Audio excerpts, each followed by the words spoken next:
name's Jennifer Spots. I'm the founder of Global Family Travels, and in partnership with the Ladakh Arts and Media Organization, we are putting on a beautiful textile adventure to explore Ladakh, India's cultural heritage. And I'm going to introduce you to them shortly, but I just want to walk through a few slides here that introduces, hold on for 1 second. Introduces Ladakh as well as the trip, and the trip is happening in September, mid-September, a cooler time of year to travel to India. And of course, we'll introduce you a little bit to the region of Ladakh, and you'll learn more about it in this presentation. But it's also just a lovely time to be in the mountain ranges of India. So I'll come back to this information later in the presentation and get into the heart of the presentation. And I wanted to introduce you to our trip leader, Laura Crusadis. Laura is CEO of the Silk Road Spaceship, and she also is co-founder of the Siddhartha School, which is actually based in a small village that we'll be visiting on the trip. And she co-founded it with a Buddhist monk called Kensur Rinpoche, and he actually is here in the US now, but she's thrilled to be sharing her Himalayan culture and the beauty of Ladakh with all of you and visitors who hopefully will join us. And then Monisha Ahmed is a co-founder of the Ladakh Arts and Media Organization. She's an independent researcher, and we're thrilled to have her as our textile expert. She'll share a lot about the culture of Ladakh and the textile history. And then I'm not sure if Tashi's on the call or not, but Tashi Morup, he's the project director of the Ladakh Arts and Media Organization, and he will be our guide and cultural heritage expert on this adventure as well. So just a little bit about Global Family Travels. We actually are based in Bellevue, Washington, a 13-year-old company. And actually our roots began in Ladakh in 2010 when we first visited, and we did a little village cleanup in partnership with the Siddhartha School. We organize our trips around these 3 pillars of learn, serve, and immerse. And basically, we partner with a lot of nonprofit organizations and do the due diligence around the good work of community organizations in the destinations that we work in. I won't go into too much into these pillars, but obviously when you travel, you learn a lot about the history and the culture of the destination, both the community challenges and all of its beauty. And because we do partner with a lot of NGOs, there are opportunities to do some community service engagement on many of our trips. And also because we are so closely connected to the different communities, we offer very immersive experiences that take a deep dive into the culture. These are actually, many of these photos are from Ladakh here. So I'll walk through a little bit about, you're going to learn more about what this trip is all about in Ladakh. It's the history of the Silk Road and its connection to the Ladakh region, and we'll immerse in the Ladakhi culture at centuries-old monasteries. And we're going to walk through the itinerary, and you'll learn more about this. We'll spend the day with the Changpa people, which are nomadic pastoralists, and learn about their daily lives, and the Pashmina goat, known locally as the Changra.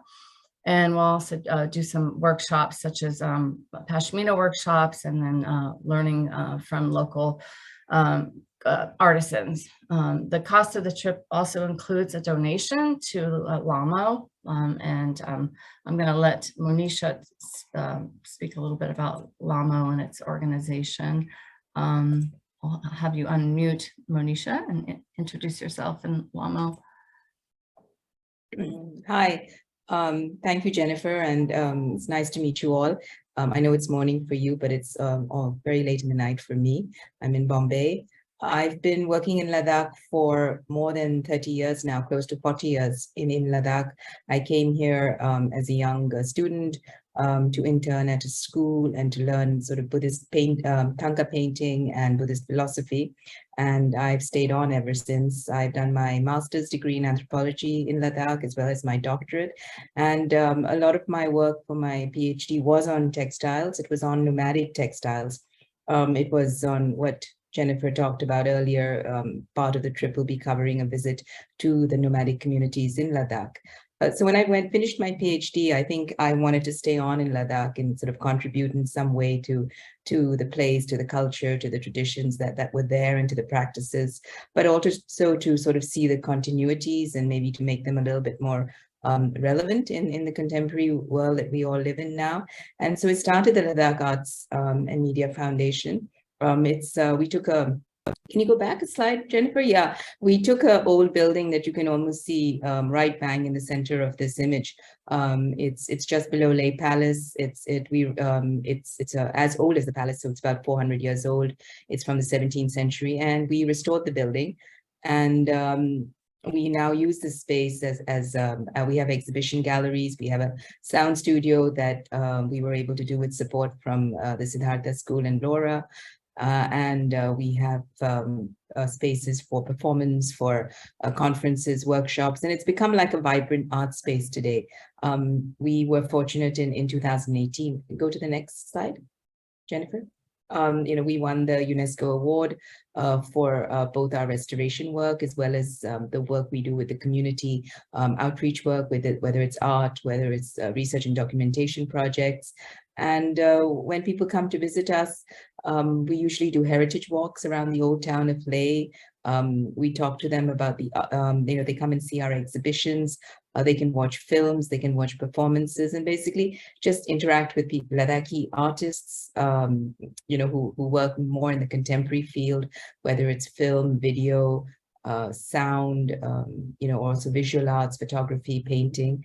So that's the kind of work that we do, and we're very happy to be partnering with Jennifer on this trip. Thank you, Manisha. With that, actually, I'm going to hand it over to Laura Crusadis, and Laura has been traveling to Ladakh for, oh gosh, Laura, you can share. Hi, everyone. My name is Laura Crusadis. I'm really excited to be on this Zoom call today and to connect with you all over one of the places that is closest to my heart and so much a part of the work that I have done and the work that I do now. Jennifer mentioned that I have a textile and clothing company called Silk Road Spaceship. We started during COVID because I'm a textile designer, and that's how I came to Ladakh in the late 80s and early 90s. I had gone back to school at Smith College and was taking a break from textile design, and I met a Buddhist monk named Khenja Rinpoche, who I would later start the Siddhartha School in Ladakh with. And Khenja Rinpoche encouraged me during our initial meeting studying Tibetan Buddhist art and culture in the region to study Thangka painting, which is a type of painting on a gessoed fabric on a scroll.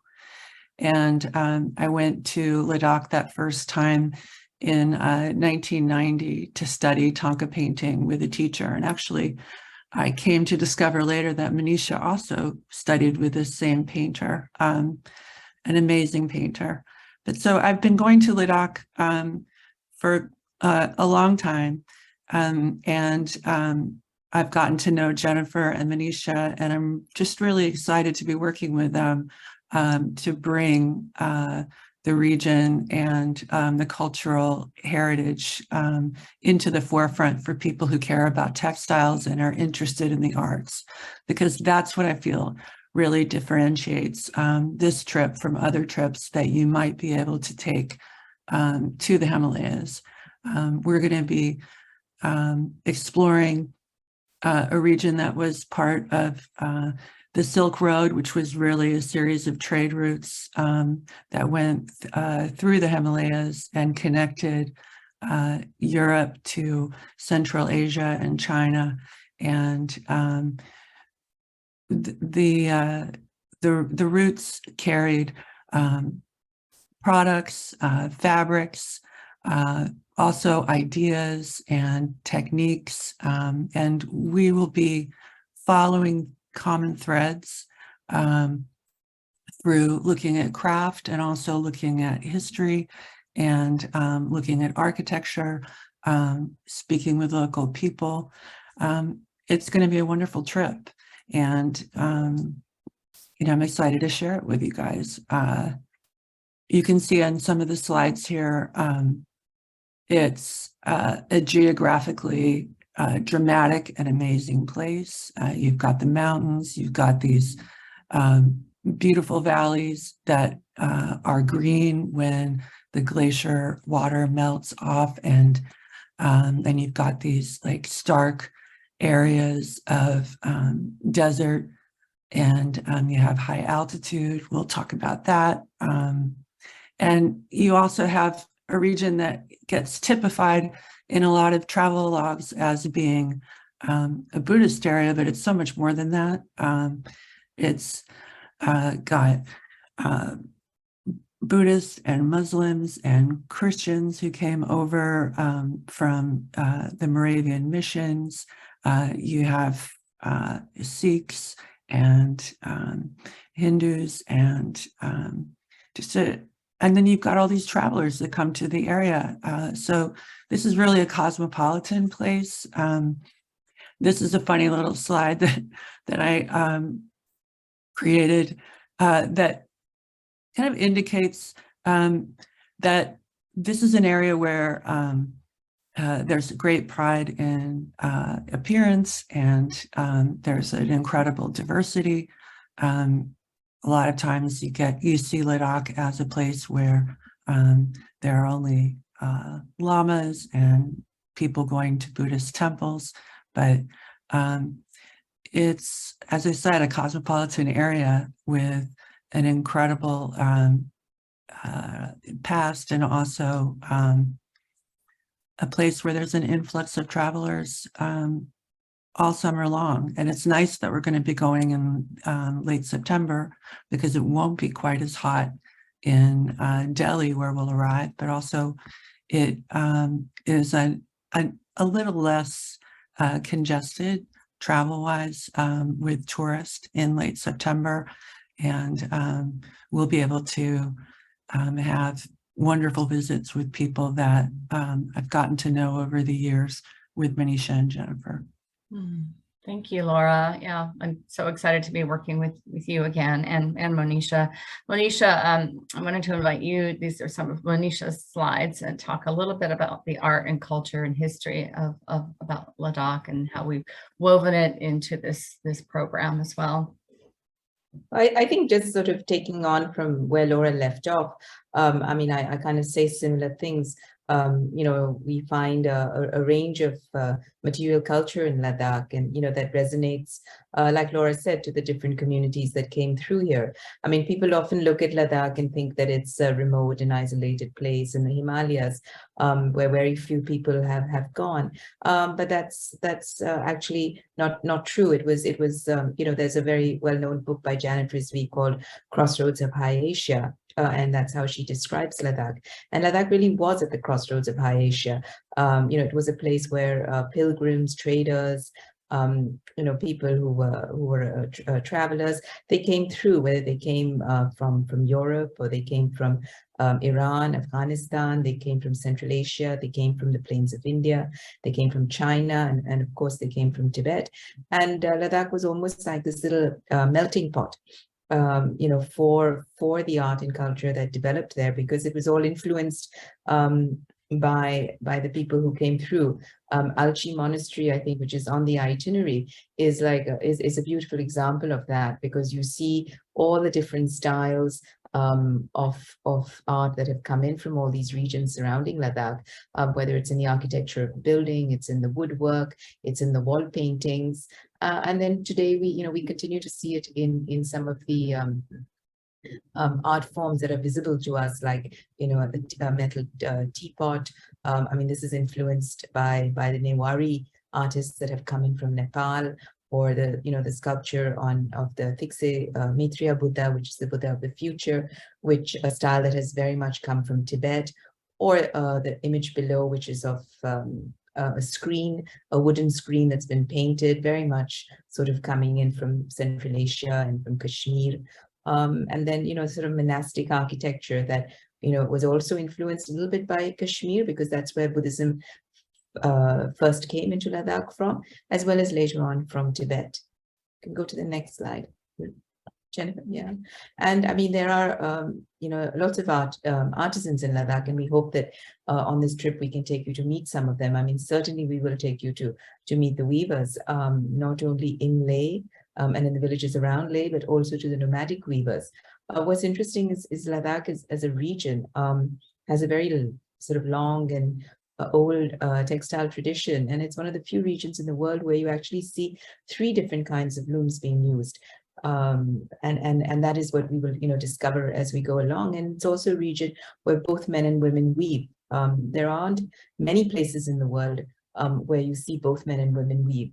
You either have men weaving or you have women weaving, but rarely do you see both weaving, and they both weave on different kinds of looms. And that's and there are several stories surrounding the whole sort of art of weaving in the region. And as we sort of drive through the region, or we meet with different artisans and weavers, we'll start telling you some of those stories and introduce you to sort of the links that come in through textiles. Are there more slides, Jennifer? Oh, yeah, sorry.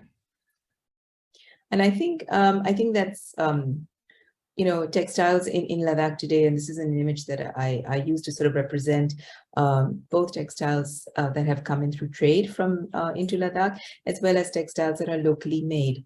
So Ladakh produces wool and pashmina, what most of you probably know as cashmere. So cashmere was not used, not really woven much in Ladakh. Mostly it was exported to Kashmir, and it was more made into shawls or stoles and all that. And that's how it acquired also the name Kashmir, because it was related to the region. In Ladakh, wool was used, wool from the sheep or wool from the yak, sometimes a bit of camel wool, because you'll find the double-humped camel in Ladakh.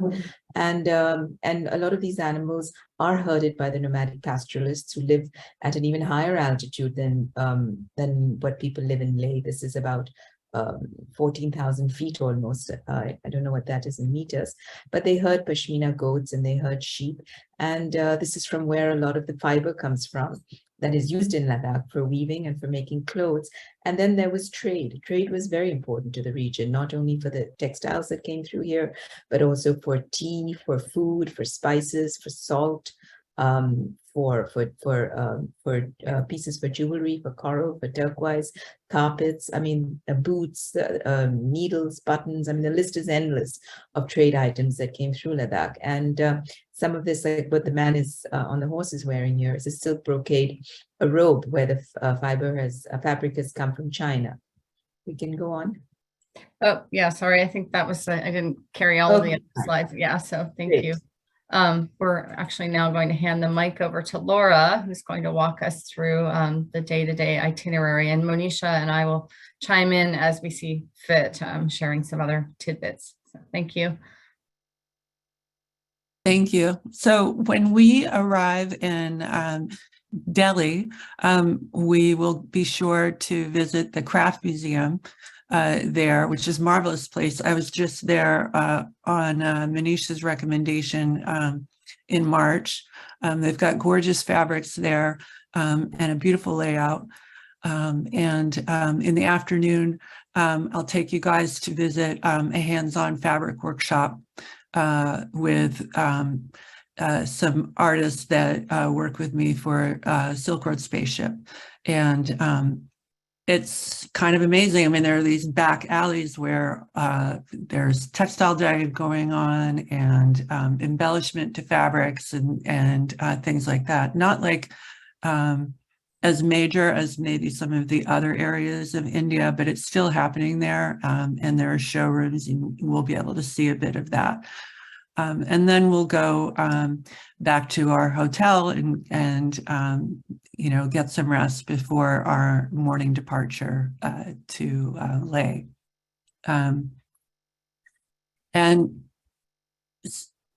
So we're going to fly to Leh. I think it's about an hour flight, and it's pretty amazing because you go up and it's almost as if you don't descend, you just land. And the views from the flight of the mountains are breathtaking. And once we arrive, we'll collect our bags, and we're immediately going to get in the car and take an hour-and-a-half ride down, so that we'll actually go to a slightly lower elevation.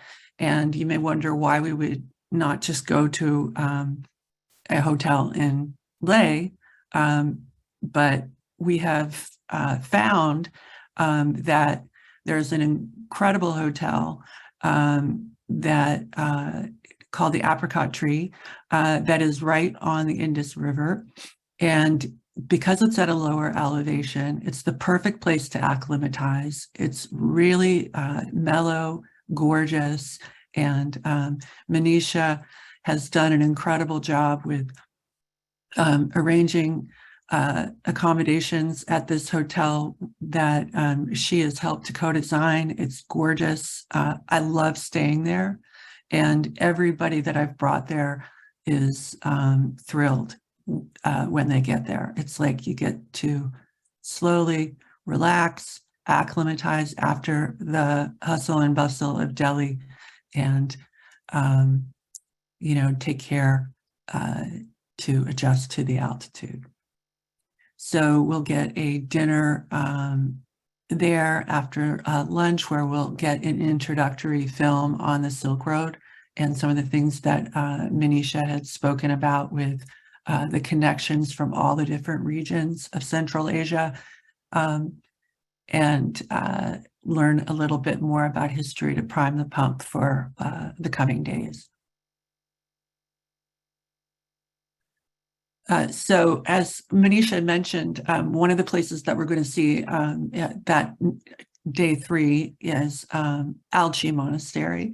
Alchi is part of a series of temple complexes that were founded by Rinzin Zompo, great translator of the 10th century, and the dating for Alchi.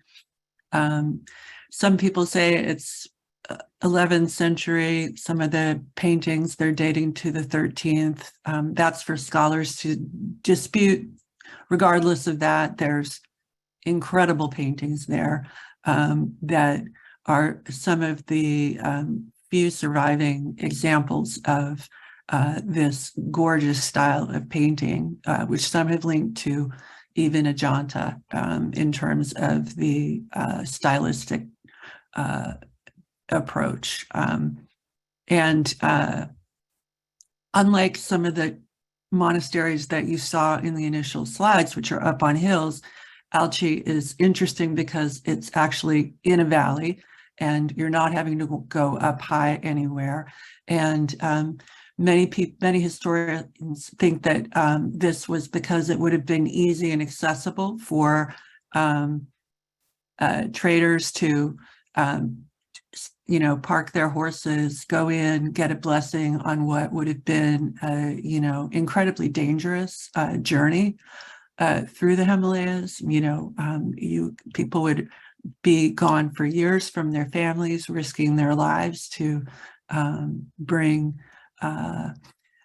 their goods through these areas. And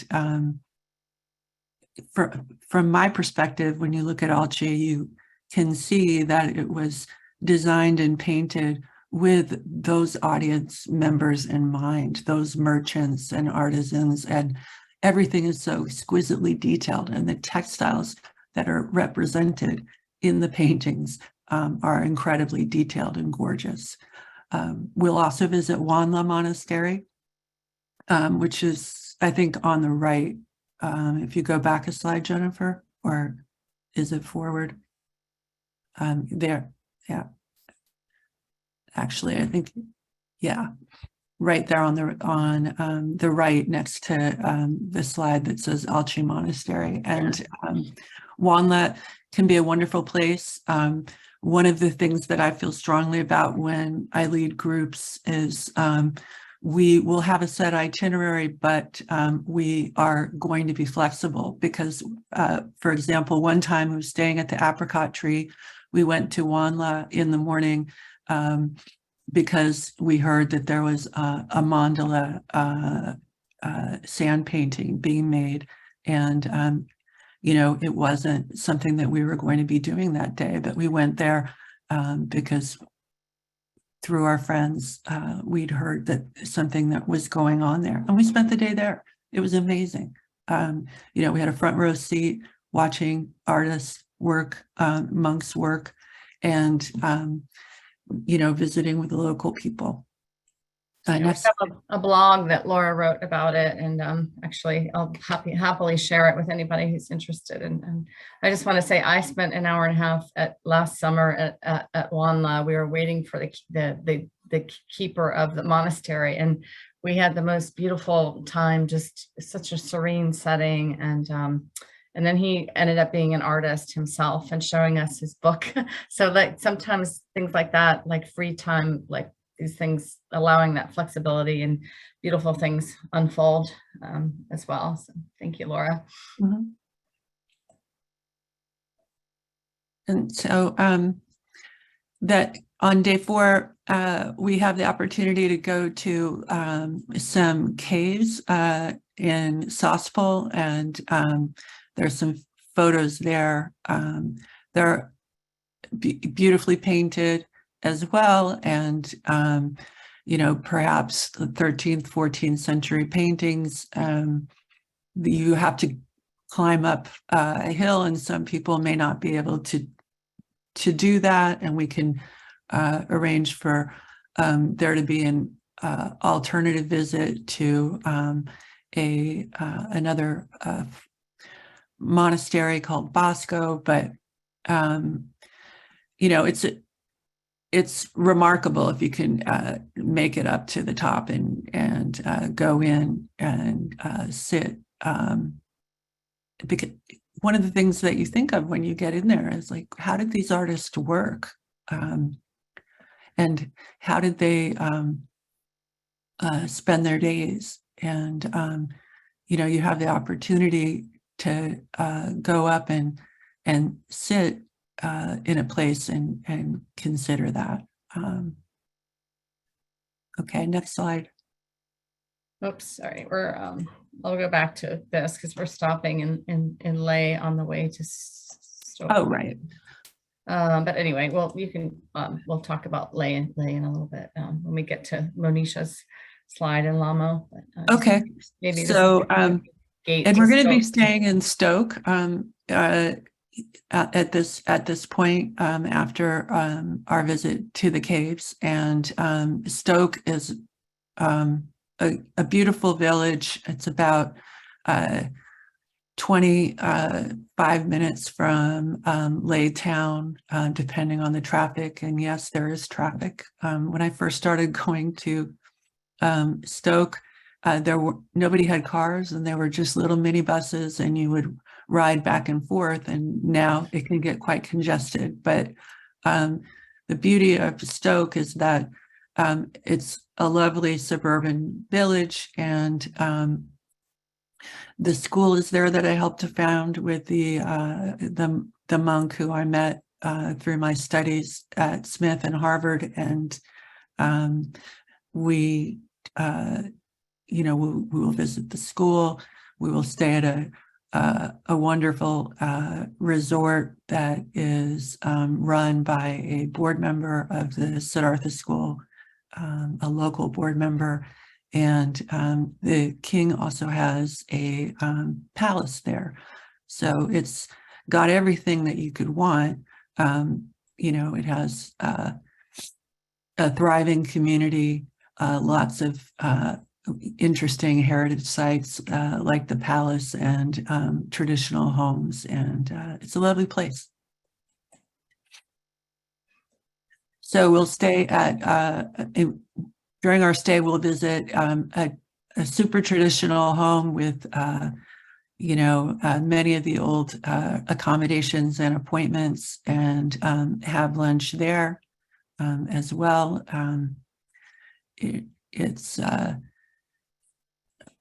really interesting. And then there's a newer Buddha statue that was built, I think in 2016, it was completed by some Nepalese and Bhutanese artists who were funded actually by a group of retired army men who wanted to create a monument in Stoke in conjunction with a visit by His Holiness the Dalai Lama, who visits Ladakh very often in the summers to get away. It's his favorite place to go to relax and also to give a teaching. And so we'll go up to the Big Buddha. We'll go to the monastery in Stoke. Manisha and I were just there for a oracle festival that happens in February. It's a really interesting monastery and connected with the king. You can go to the next slide. And we'll be staying at the Golden Retreat that I mentioned. That's run by a friend to Siddhartha School and board member. And there are these cute little bungalows with, very clean and new accommodations. You've got an attached bathroom. They've got a beautiful main dining hall. It's tucked back in the trees, and it's nice and quiet. On day 6, we will visit the Leh Palace and Lamo. So maybe Manisha would like to speak about Lamo a bit more. It's my favorite place to go to in Leh. And also, Monisha, can you chat about the artisanal alchemy lunch too, since that's a new feature for Ladakh? Well, I think when you come to Leh, actually, you'll be coming to Leh on the day before, no? When Jennifer, when they come up from. Yes, we'll be stopping there en route to Stoke. Yeah. And there you'll be meeting with Jigmit Kotier. Yes. And seeing the museum also.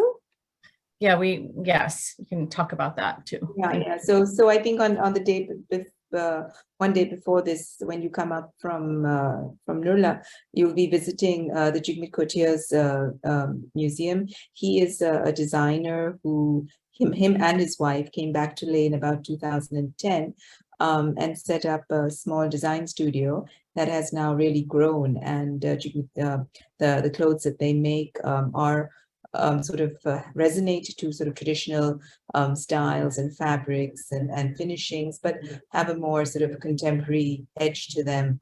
And that's what has sort of grown their popularity. They're extremely popular with sort of brides in Ladakh, and who obviously those who have the means go to him to make their sort of wedding trousseaux and things. But Jigmit and his wife, who's also known as Jigmit, have been collecting textiles also since 2010, and they've set up a small little private museum in which I've helped them sort of do the displays and the write-ups and all that. And so we'll be visiting that on, I think, day 5, and then meeting with Jigmit Kotier, seeing his studio and seeing the work that he does. He's quite an entrepreneur in many ways. It's been very successful, and he's a sort of great pleasure to sort of sit and talk to and hear his journey from. I think the next day, then you'll come over again from Stock to Leh, and Leh Palace and sort of the whole sort of hill below that was once a fortified town, and they had 4 gates coming into the place. These gates would sort of close at 6 in the evening and open again at 6 in the morning. All the gates have over the years sort of been sort of demolished or removed, but you can still see in sort of some of the old walls in the old town, where the gates once were, where the boats used to go into the sort of the face of the rock. Those sort of impressions are still there. And what was once considered Lay Town, the whole area below the palace, has now become Old Town, because the whole city of Leh has grown beyond it, and has sort of grown quite a bit, especially in the last 10 years or more. I think Laura and I, we both came to Ladakh around the same time in the 80s, and we kind of remember what it was like, I think right up till about 2000. And then after that, there's been very rapid growth and development in this area. But the old town where Lamo is situated is still quite sort of charming. You walk through these very narrow passages. You walk through some small sort of covered lanes. It's almost like going through a tunnel. And sort of when you sort of, go through them, and then you come out, and then you're in this suddenly sort of an area surrounded by sort of old 17th century buildings. It gives you a feeling of sort of being a little bit of transported back in time. But what happened in Ladakh in sort of over the last 10, 15 years is a lot of people who had homes in the old town started moving out of them. And a lot of these homes gradually, fell to disrepair or to ruins. And this is one of the reasons that Lamo also decided to take on rent old house in the old town, and we restored it over a period of 5 years. And we wanted to sort of also demonstrate in Ladakh what you can do with old buildings, what are the possibilities, and how you can reuse them. And it may be difficult to live there because water supply is difficult, drainage, sewage. There may not be much electricity, but there are different uses that you can put old buildings to, and that's really how we came to one of the reasons why we restored Lamo. And then we sort of set off with this whole programming of art events and media and everything else that followed from there. I don't know. I was trying to bring up your slides, Manisha, to see the renovation, but that's okay. That's okay. They can see it when they come. Yeah. Okay, that's fine. Yeah. I was just, let's see. Let me see if I can go. We've had that one. Yeah. There we go. Yeah. So just to give you an idea, the owner of the house approached us in 2005, and you can see from the 2 upper images that was what the condition of the building was in 2005. The owner had sort of moved out in the 1980s, and we took another smaller house next to it on the right hand side, and nobody had lived in that house for sort of more than 100 years. There was no roof, there was a lot of garbage. It had been used by people to sort of just to hide away when they wanted to drink or smoke and all that. So it was really quite a dump. And then over the course of 4 or 5 years, because you have to remember that because of the weather in Ladakh, you have a very short working season. You're not able to work the whole year round. You can only work for maybe 4 or 5 months in the year when it's warm enough to work. So that's why it took us about 9 years, 5 years to restore the building. Now these are what the spaces are like today. We have talks, we have artist residencies, we have artist workshops, we take people on heritage walks. We've kind of raised the awareness of Old Town, and it's been really nice to see that in the last 3 or 4 years, more buildings in this area have been restored. Artists have come in, and sort of a couple of them have taken some of these old buildings as their studios. So that's been really nice. There's a cafe in one of them.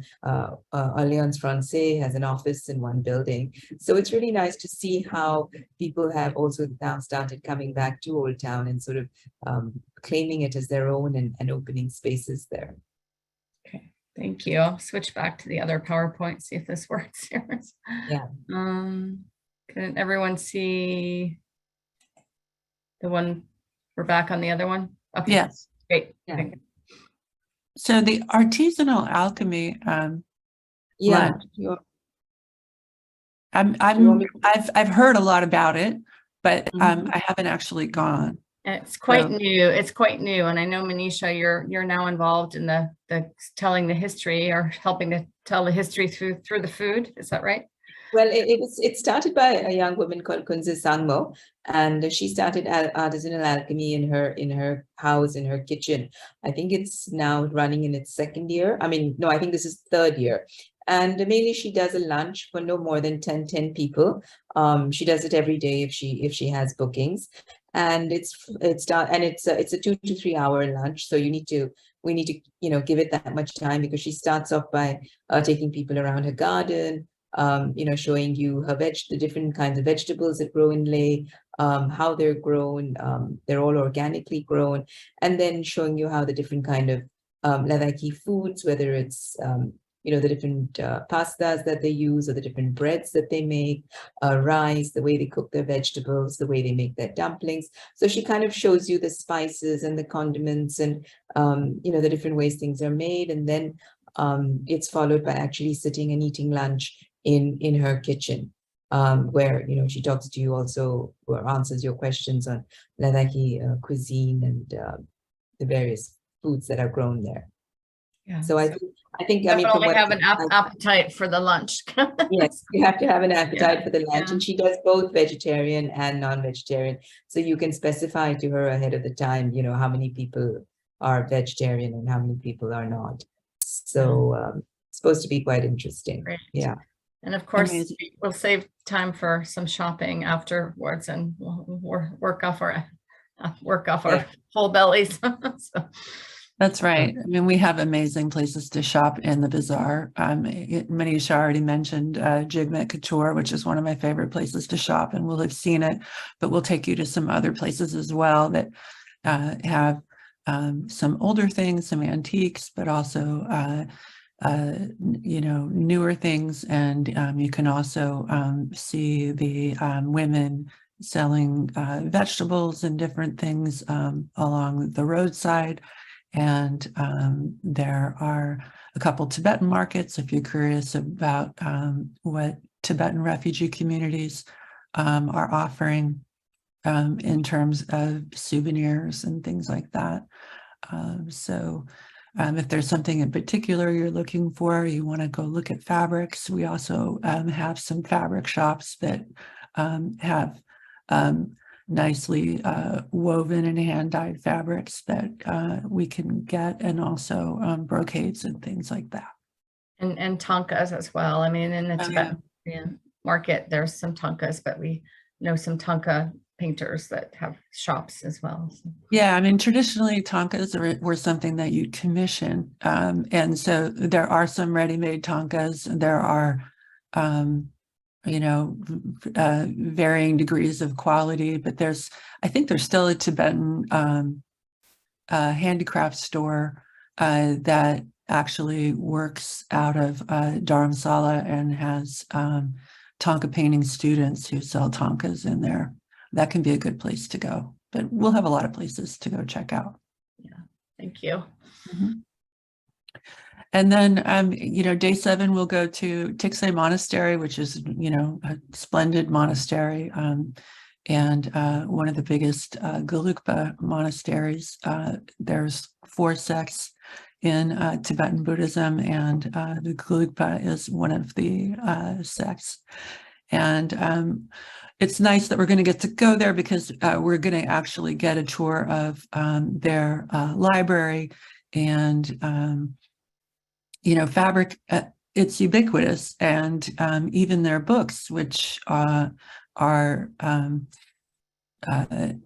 treasured items and so central to any religious tradition, but certainly to Tibetan Buddhist tradition. Those are wrapped in beautiful fabrics, and they even have little cloth indicators, which you could see, that have the categorization of which book is which. And then they have some really old books that were all hand painted and illuminated, and also we can learn a little bit about the old style of printing, and we will see some exquisite tankas. And then we will go to Lena, which is actually wonderful duo of young Ladakhi women who have re-envisioned pashmina products for the Ladakh region. They're very adept at natural dyeing. As a dyer, I continue to be awed and impressed by the quality of colors that they're able to produce with natural dyes. And they've really reinvigorated and re-envisioned the pashmina industry, which Manisha had said normally in the old days, you know, the shepherds would collect the pashmina and send it off to Kashmir where it would be woven. And they've actually, this couple of young women have now encouraged and started a cottage industry where local Ladakhi women are weaving and creating a different type of product than what you would probably find if you went shopping in Nordstrom or Neiman Marcus or something. You know, we're used to this super detailed, maybe embroidered, thinner cashmere scarf. This the Lena products and similar Ladakhi pashmina products are a bit thicker. The patterns are, you know, some beautiful herringbones and different unique types of things reminiscent of basket patterns and beautiful fringe and colors. So they're really setting off a great opportunity for women to work in the wintertime weaving and also dyeing in the summertime and making it a year-round endeavor. Can I just come in? Can we go back, Jennifer? Yeah, I just want to say one of the things also that's quite unique about the Lena, the women who started Lena, is they have revived natural dyes in Ladakh. And I think natural dyes also had almost died out in the region.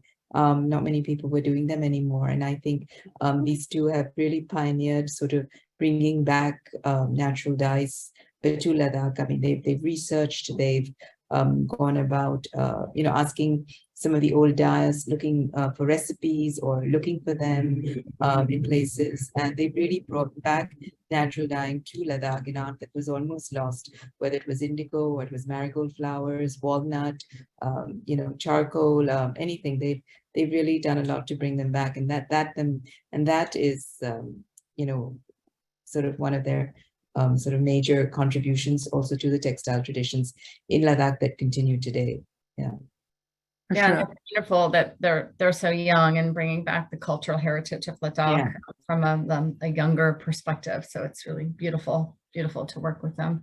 So anyway, how wonderful that we're going to get to do a workshop with them. I mean, yeah, it's great. Yeah. I also wanted to mention, this last summer visiting the Textile library, we were very lucky to have this like inside look at the library. It's a pretty new library, recently blessed by His Holiness, actually shortly after I visited last summer.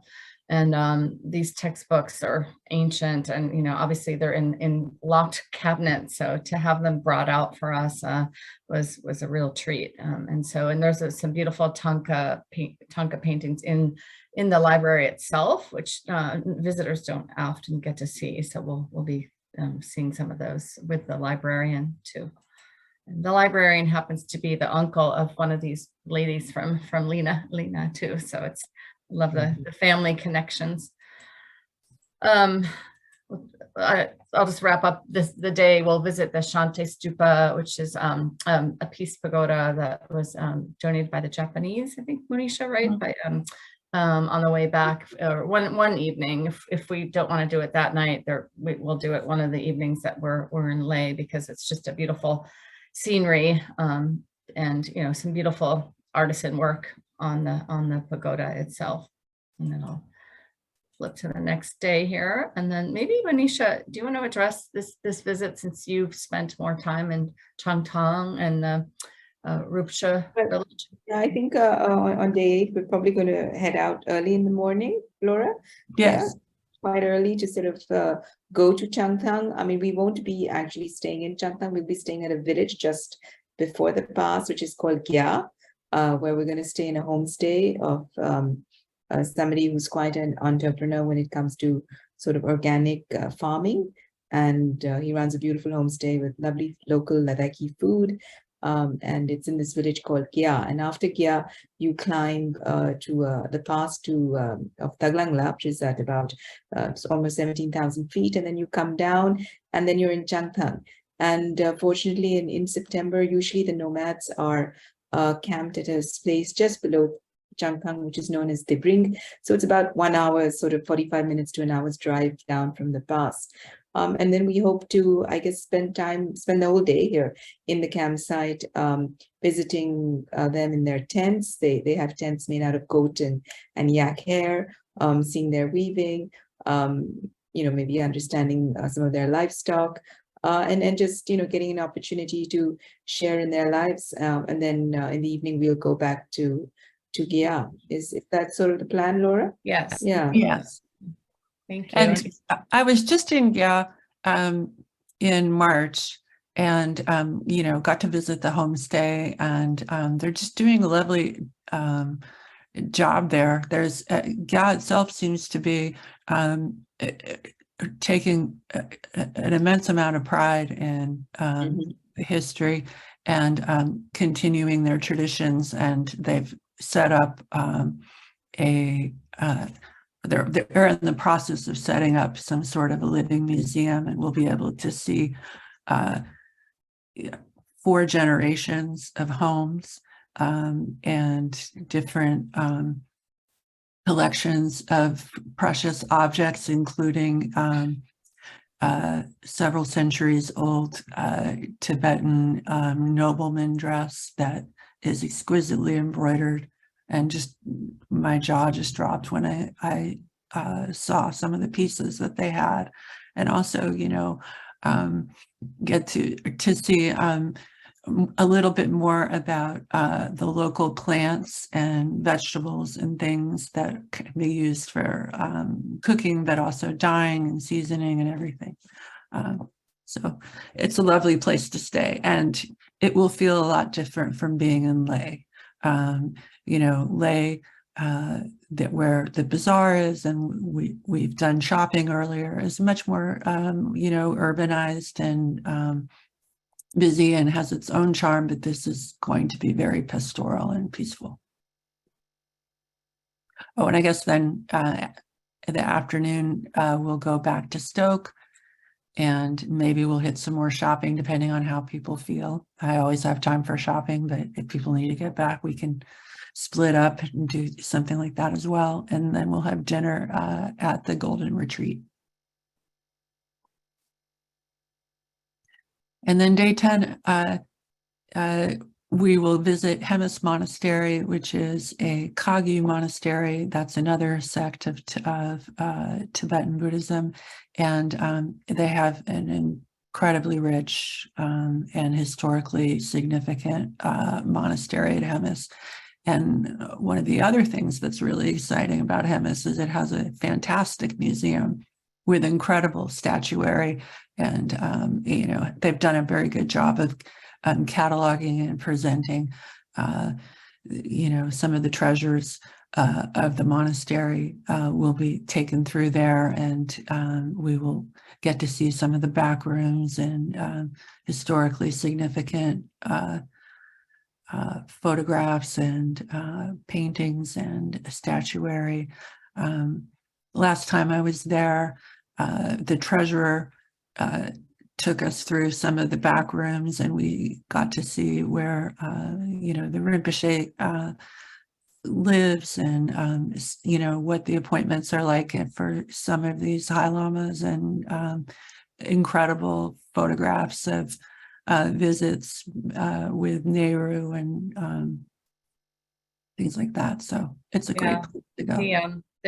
Actually the Rinpoche there, he's doing an amazing job supporting women, like the monastic nuns, actually, they, this did a fundraiser, a bike tour to support the nunnery, some of the nunneries too. So I really love the work that the monastery is doing. So, and we'll hopefully be organizing a lunch there, and could spend hours and hours in the museum. But it's very beautiful. Yeah, the last time I was there, you guys, it was pretty cool. Man, Manisha may not know this either, but it was, I went there, and this is sort of like the way things need, you kind of approach going to a place like Ladakh. You show up maybe with a plan, but you keep yourself open to things that will just happen, and adjust and recalibrate so that you can maximize the delight of your visit. I got there to just go through the museum quickly because we had somewhere else to go. And who did we run into but the Tonka painter who I'd studied with in the late 80s and early 90s. He was actually working with a group of apprentices to restore some mural paintings at Hemis. So we had lunch together, and I feel so fortunate because it was the last time I saw him before he passed away. And, so, I mean, that's the way I approach going to a place like this, and the way that I'll encourage everybody just to know that we'll have a plan, and a plan is good to have a plan, but it's also very good to adjust and to take a posture of being open to what will present itself, and sometimes those are the best moments of a trip. Thank you, Laura. Yeah. And we'll have a dinner back at our Ladakhi, or actually may have it in his family's home, the Golden Retreat owner's home, depending upon the size of our group. They have a pretty large family dining room, so more of a kind of farewell party. We're leaving Ladakh, but the trip's not over, but still just kind of recapping what we shared that evening, and hopefully hosting some of the people that we met along the way, who are from Ladakh as well. And then for sure, I usually like the last night of a trip to have invite all the people that helped to make our stay meaningful and special, and hopefully we can have it at Angdu's home, because he's got a beautiful traditional Ladakhi kitchen and dining room. The pictures you're looking at are of the guest hotel. Yeah. So that's not what I'm talking about, but like a beautiful kitchen. But it's usually wonderful. Everybody pops in and get to reminisce about the trip, and hopefully you'll all be making some new friends. Yeah, thank you. And then I can take it from here, Laura. Hey, and then, okay. Thank you. So the next morning we'll say goodbye to Ladakh, and then we'll fly to Leh, the 1 hour flight back, or to Delhi, and then from there we'll be greeted by our transportation to Agra, and they've built a new highway from Delhi to Agra. Which is once the capital of the Mughal Empire. So it's home to 3 UNESCO World Heritage Sites, and of course, the well-known Taj Mahal and the Red Fort. So we'll be visiting the fort in the afternoon upon arrival. And there's actually that evening we'll visit. It's not listed here, but a marble. The makers of the marble people there that continue the heritage of our artisan heritage of making marble in that evening as well. And then the next morning we'll wake up early to enjoy a sunrise visit to the Taj Mahal. It's hard not to go to India, or actually to go to India and not to see the Taj Mahal. So it's a highlight there. And then we'll take a heritage walk through the old city of Agra, seeing some of the shrines and artisans, and there'll be also time for some shopping there too. Laura, did you want to chime in at all? I was just going to say the marble workshop, it's inlaid marble work, right? So yes, inlaid marble. Yes, and then that's actually at a place where you can buy some inlaid marble pieces. Like I bought a little tabletop and some beautiful pieces that you can also take home with you. We are offering some options to stay longer and visit Jaipur and Udaipur if you want to stay a few days longer in India. I'm not going to walk through that part right now, but certainly for those interested, we can share more information. And then Great destination for textile lovers. Yes. Yeah. So. And then later we'll head back to New Delhi. Most flights back to the US are typically in the wee hours of the morning. So we'll have a hotel near the airport, and then so you can get some rest before taking your flights home, or if it's the next morning, so there'll be time to kind of unwind and get reorganized to fly home. Get here. I'm going to have pop the sort of URL to the booking page for people who are interested. I know we've emailed many people who are interested in the trip. Let me just see here if I put the chat, put it in the chat for everybody. But we're happy to entertain questions. So they, most of the meals are covered. I can go back to the first page of the slide, and that shows the price again. But I wanted to open it up for questions about the trip itself. I think some of you are on mute, but feel free to unmute if you have any burning questions, or if you have any, you can also email. I know I just sent everyone an email. Anybody have any questions?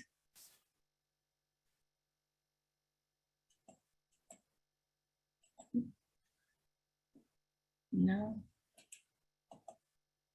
Hi, my name is Pramata from California. Hi, Pramata. Just a question, curiosity. I keep hearing you guys stating there is an elevation walk, hiking. Do you expect us to prepare some or practice some hiking before our body is ready to pick up? No, the short little hike up to the Saspool Caves, it's probably like 100 meter, maybe. How many meters would you say? There's 100+ meters, but it's basically the acclimatization. There's no trekking. You can do walks in the evenings or the mornings in the village of Stoke or in Nurla, but there's no hiking, no trekking involved. I mean, Ladakh is well known for to be a trekking destination, but this trip is more focused on cultural heritage. But certainly, we want everyone we have at least a day of acclimatization. And if some people might suffer from more from the high altitude, so we always recommend seeing your physician to get some recommended it's Diamox. So you can take some drugs to offset the altitude to help give your body more oxygen if you know you already have trouble with altitude. But it's really the first day we're just relaxing at a beautiful setting and not really doing anything physical to help you acclimatize. And there's oxygen available for anybody who needs additional support. Awesome. Just one more. Yeah. Oh, sorry.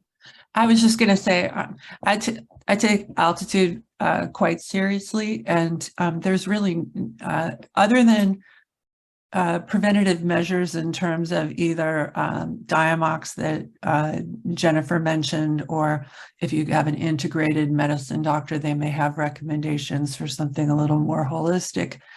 There's really no way to prepare for how your body is going to react to Totally altitude. Understand it. Yeah.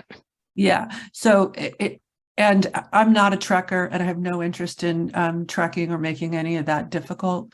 The Saspool Caves are kind of worth it if you want to walk up, but it's certainly not a trek. It would take like, probably 30 to 40 minutes.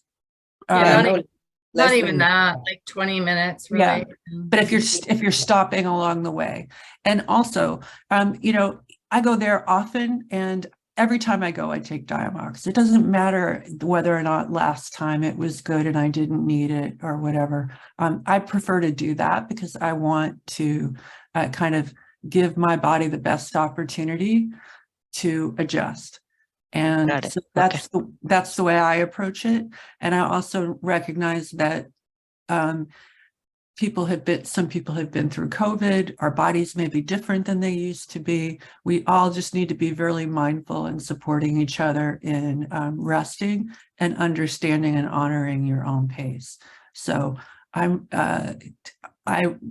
believe in supporting a group so that individually people are, comfortable enough to express their concern if they're not feeling good. We'll make arrangements so that you get the rest that you need rather than push yourself too far and potentially jeopardize, a few days ahead. We don't want anything like that to happen. So totally understand it. Yep. And the encouragement that is given, I think it's going to help us to, even if we feel sick, I think the motivation of looking at the culture should make us to bring back to the line of, okay, let's move on. Yeah, for sure. Thank you. Definitely. Another question. Jennifer, do you want to close the screen and then we can just... Oh, yeah, sure. Let me close it. And, yeah, that might be nicer than having... Well, let me just stop if you're done with the presentation. Yes. Hold on for 1 second. Let me just find the... yeah. Go ahead and ask your second question and I'll close this out. Is there a possibility to share the checklist, what we need to prepare? Oh, yes. We have an extensive pre-departure packet. And once you've registered, I did put the registration, let me just see. Sorry, let me just finish, stop sharing my screen here. I think I saw somewhere the last slide or right before or something. Yeah, you'll get it. Okay. Yeah. So, yes, we do have one. Once you're registered, we put together a checklist, and then we also, before departing, at least 6 weeks or so, we have an extensive pre-departure meeting to go through all of these topics again, like just to talk about acclimatization, what to expect. So this is, a really preliminary, more of a marketing meeting we're having today, but obviously talking about some of these things for those of you who are interested. But once we have our group together, we'll be having another meeting again, just to kind of walk through the finer details and just and introduce one another, to get to know each other before we travel. But we'll send you that pre-departure packet well in advance. So it'll have a packing list and all of these things, cultural etiquette and things like that. Thank you so much. Really appreciate the information. And it is really, really good. Thank you. You're welcome. Any other questions or last minute thoughts? If not, thank you for joining us, and we'll be in touch with you. I think many of you have the detailed itinerary, but for those who do not, we'll make sure. And then make sure you take a look at the chat that has the link to the booking page. And if you're not already registered and interested in the trip, we'll be sending you a checklist after you register. And feel free to reach out by email and to myself and Laura and Monisha with additional questions. So thank you, everyone. Thank you, Monisha, and thank you, Laura. Thank you, Jennifer. And thank you all for your time. Really appreciate it. Monisha. So yeah, look forward to seeing everyone in Ladakh. Yeah. Thank you.